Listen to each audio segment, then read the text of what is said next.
আসসালামু আলাইকুম। হামস্টারের উইথড্র কীভাবে করব ফুল প্রসেসটা আজকে দেখাবো। তার জন্য সর্বপ্রথম আমরা যে অ্যাকাউন্টে উইথড্র করব বা যে এক্সচেঞ্জ সাইটে উইথড্র করব, যেমন হচ্ছে বাইন্যান্স, বাইবিট বা বিটগেট, এমএক্সি, গেট.io, এই ধরনের এক্সচেঞ্জ হইতে পারে। তো আমরা যে এক্সচেঞ্জে উঠাবো সেই এক্সচেঞ্জে অবশ্যই অ্যাকাউন্ট করে কেওয়াইসি কার্ড দিয়ে এনআইডি কার্ড দিয়ে কেওয়াইসি ভেরিফিকেশন করে নিতে হবে। ঠিক আছে? দিয়ে তারপরে আমরা ডিপোজিট করতে পারবো। ডিপোজিট আমরা এমনিতেও করতে পারবো, কিন্তু উইথড্র হবে না। যার কারণে হচ্ছে আগে সর্বপ্রথম আমরা কেওয়াইসি করব, তারপর হচ্ছে আমরা ওই এক্সচেঞ্জারে বাইন্যান্স হোক বা বাইবিট হোক বা বিটগেট হোক ওগুলোতে উইথড্র করব। ঠিক আছে? তার জন্য আমরা প্রথমে চলে গেলাম হামস্টার কম্বাটে। হামস্টার কম্বাটে আসার পরে একটু ওয়েট করব।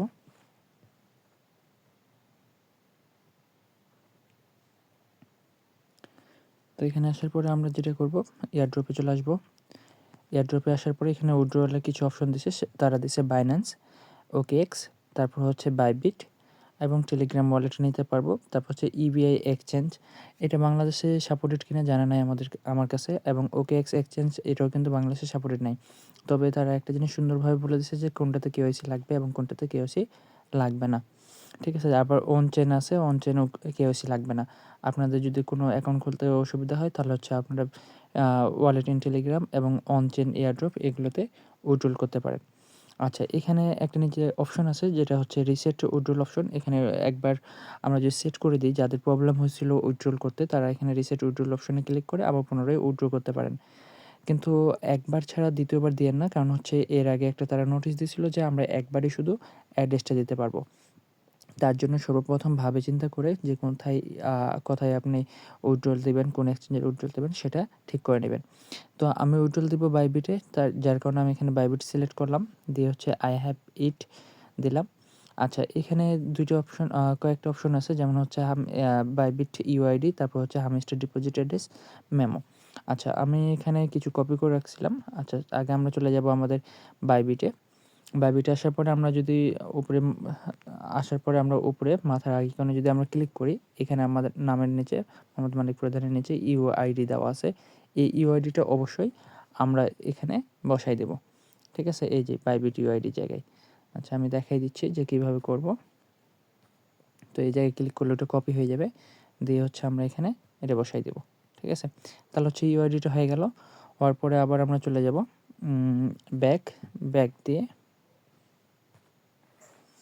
এবার আমরা অ্যাড্রেসটা নিব। অ্যাড্রেসটা নেওয়ার জন্য আমরা অ্যাসেসটে আসবো, দিয়ে হচ্ছে ডিপোজিটে ক্লিক করব, দিয়ে নিচে ডিপোজিট ক্রিপ্টো ওখানে ক্লিক করব, দিয়ে উপরে সার্চ বারে প্লিজ সিলেক্ট ইউর এখানে ক্লিক করব। তারপর হচ্ছে আমরা এখানে হামস্টার সিলেক্ট করব, HMS হামস্টার চলে আসছে। দিয়ে সিলেক্ট করার পরে এখানে আমরা টন সিলেক্ট করব, ওকে করব। আচ্ছা, এখানে আমাদেরকে উপরে দিয়ে দিছে একটা হচ্ছে ওয়ালেট অ্যাড্রেস, একটা হচ্ছে ট্যাগ বা মেমো, এই দুইটাই অবশ্যই লাগবে। আমরা ওয়ালেট অ্যাড্রেসটা কপি করলাম আগে, দিয়ে হচ্ছে আমরা এখানে ওয়ালেট অ্যাড্রেসের বা হামস্টার ডিপোজিট অ্যাড্রেসের জায়গায় বসাই দিব। তারপর হচ্ছে মেমো আছে, আবার মেমোটা আমরা কপি করে মেমোর জায়গায় বসাই দিব। মেমো কপি দিয়ে হচ্ছে মেমো দিয়ে সাবমিট। ঠিক আছে? এরপরে যদি আমরা এখানে সেভ অ্যান্ড চুজে ক্লিক করি তাহলে কিন্তু আমাদের সম্পূর্ণ এটা সেট হয়ে যাবে। আমরা একবার করে আবার চেক করে নিব যে আমাদের ইউআইডি এবং মেমো এবং ডিপোজিট অ্যাড্রেস এগুলো ঠিকঠাক আছে কিনা। যদি দেখি যে ঠিকঠাক আছে তাহলে আমরা কী করব, সেভ অ্যান্ড চুজ ক্লিক করব, তাহলে হচ্ছে উপরে প্রসেস সাকসেস, এখানে ওয়েল ডান। ঠিক আছে? দিয়ে হচ্ছে থ্যাঙ্কস, এটা আমাদের হয়ে গেছে। রিকোয়েস্ট আমরা দিয়ে দিছি। এখানে আমাদেরকে উপরে কিছু নোট দিয়ে দিছে যে আমরা 13 তারিখে ডিপোজিট স্টার্ট 13 তারিখ থেকে ডিপোজিট স্টার্ট হবে। ওটা বলছে অফ চেন, বলতে হচ্ছে ওই চেন বাদ দিয়ে, তারপর হচ্ছে 21 তারিখে তারা অফ চেন ডিপোজিট শেষ করে দিবে আর কি, 21 তারিখের মধ্যে শেষ হয়ে যাবে। তার মানে হচ্ছে আমাদেরকে 21 তারিখ ইউটিসি টাইম 8টার মধ্যে আমাদের সম্পূর্ণ ডিপোজিট বা প্রতিটা অ্যাকাউন্টে ডিপোজিট কমপ্লিট করতে হবে। তারা 24 তারিখের মধ্যে কনফার্ম ডিক্লেয়ার করে দিবে আর কি। ঠিক আছে? যে সবাইকে ব্যালেন্সটা দিয়ে দিবে। তো আমরা এখন যদি ব্যাক আসি, দিয়ে তাহলে হচ্ছে আমাদের বাইবিটে যে আমরা উইথড্র করলাম এখানে কিন্তু টিকমার্ক হয়ে গেছে, এবং অন্যগুলোতে যদি যাই তাহলে কিন্তু হচ্ছে না, অন্যগুলোতে কিন্তু আর যাওয়া যাচ্ছে না। তো এখানে রিসিট দিবেন না কেউ, রিসিট দিলে অনেক সময় হতে পারে যে আপনি পরবর্তীতে যখন উইথড্র করবেন সেটা উইথড্র নাও হইতে পারে, এরকম হতে পারে। তো যার কারণে ভাবে চিন্তে উইথড্র করবেন। ঠিক আছে? ধন্যবাদ সবাইকে। এটুকুই সবাই করে রাখেন, 21 তারিখের আগে অবশ্যই করবেন।